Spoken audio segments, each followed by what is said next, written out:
A young woman hears about the husband store.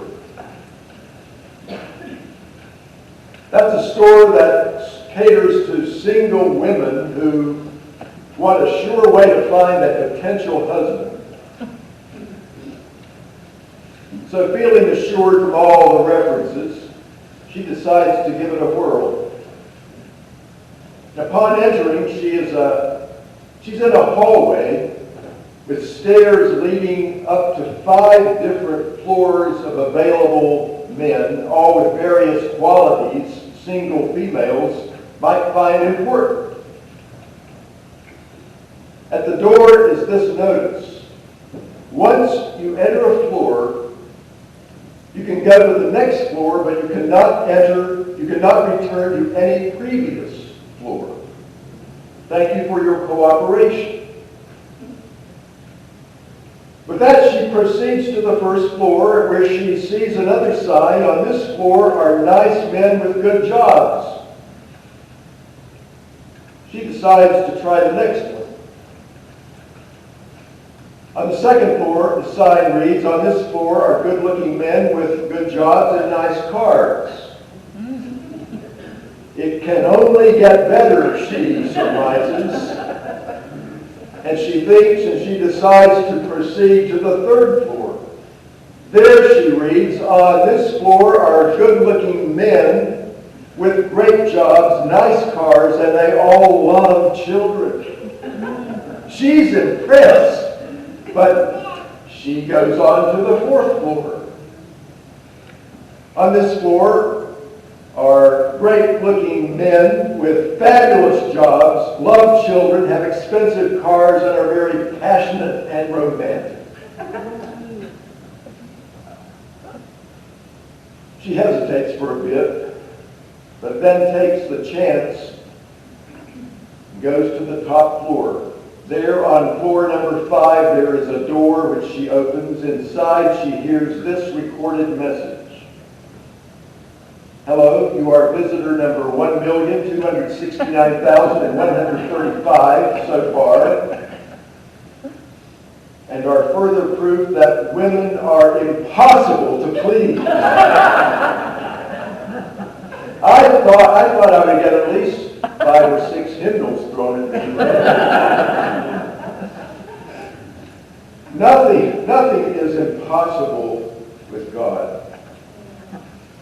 That's what stands out like a neon sign in today's gospel. God can change the hearts and minds of women and men. God can provide the right gifts at the right time. God can use you in ways that are beyond your thinking or ability. He can work impossible situations, and He has. Advent is about our God working impossibilities in the world and opening our eyes to His amazing grace and love and power in His Son, Jesus Christ. In what areas of your life are you needing to believe that nothing is impossible with God? In a land of gloom, a world darkened due to sin, both in Isaiah's day and in our time, the message of the Virgin conceiving the Son of God is stunning and comforting. Some 800 years after Isaiah prophesied the birth of the Son of God, Luke, the great physician, wrote an orderly account of the gospel that includes the visitation of Gabriel to the Jewish maiden Mary. That visitation and announcement of Gabriel is the Annunciation of our Lord, and it's observed actually on March 25th on the church year calendar. Gabriel, as I was looking through the text this day, I found a book that Pastor Alms left behind, and it is very appropriate for the day. Here is from the 16th century Italian Renaissance painter Titian. This is Angel Gabriel. And so I'm indebted to Pastor Alms for leaving that behind. And he gave me what is the word? Inspiration. Yeah. Gave me a prop. Gabriel is included in the good creation of the Lord God. Gabriel means mighty man of God. Gabriel appeared twice to Daniel in Daniel chapters 8 and 9. 4 centuries later, Gabriel appeared to the aged priest Zechariah to announce the news that he and his wife Elizabeth would have a son. For Zechariah, in that moment, thinking what a preposterous tale, the angel said, I am Gabriel, who stands in the presence of God and was sent to speak to you and to bring you glad tidings. Because of his unbelief of what was to happen, you remember that Zechariah was unable to speak until his son John was born. And now fast forward and fix your gaze on the region of Galilee. Zoom in on the small town of Nazareth, where there was a pious girl no more than 14 years old. 6 months after Gabriel's visit to Zechariah and Elizabeth, Mary was simply anxiously anticipating being married to an older man who was a carpenter. Her marriage was prearranged. She did not go to the husband's store to find someone better than a carpenter. Mary was the virgin betrothed to Joseph. Me. Who is the me? Me is you, and me is me. Not I, but me. And that's so important because when it comes to the good news, it is not I who have decided to follow Jesus. It is not I who have found Jesus, but Jesus chose me. Jesus comes to me with his forgiveness, life, and salvation. He loves me. He was born for me. He died for me. He lives for me. He has saved and redeemed me. Me is the one proclaiming the word, and me is the one listening to the word. Gabriel, angel of the Lord and messenger of God. Mary, wife to be of Joseph and maidservant of the Lord. Me, a descendant of the first Adam and a child of God. Gabriel, angel who delivers the message in the stead of God. Mary, the virgin who awaits the presence of God. Me, here in God's presence to receive his gifts and his bounty.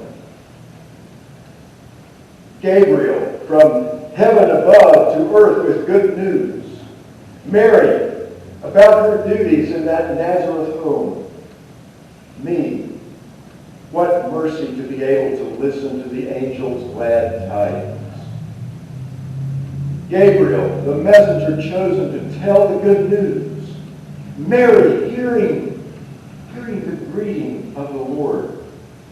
Me, listening to Gabriel. Nothing will be impossible with God. Gabriel, hearing Zechariah's unbelief. Mary, considering what manner of greeting this was. Me, greeted by those 5 consoling words, the Lord is with you. Gabriel notes that Mary is troubled, maybe dumbfounded.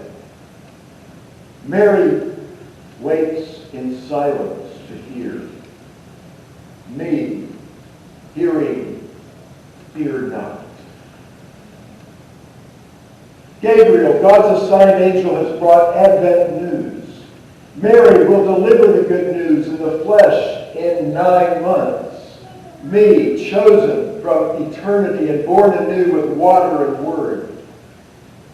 Gabriel comes from the dwelling of eternity to speak the word. Mary will carry the eternal Son in the temple of her womb. Me, no longer I who live, but Christ who lives in me.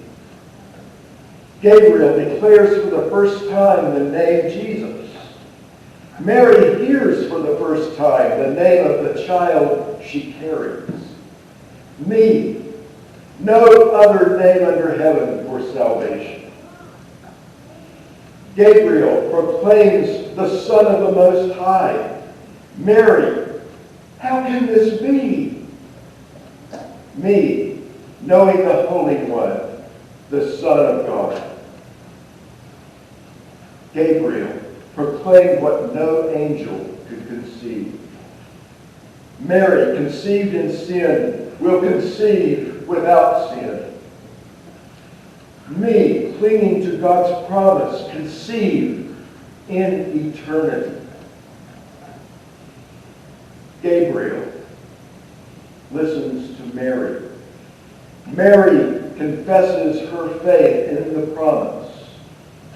Me, beholding the maidservant of the Lord. Gabriel departed from Mary. Mary, preparing herself to be a mother. Me, let it be to me according to your word.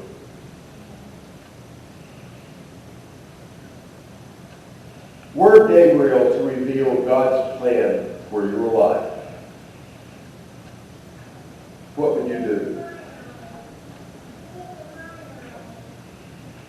Ask a lot of questions? Wonder what say you'd have in it?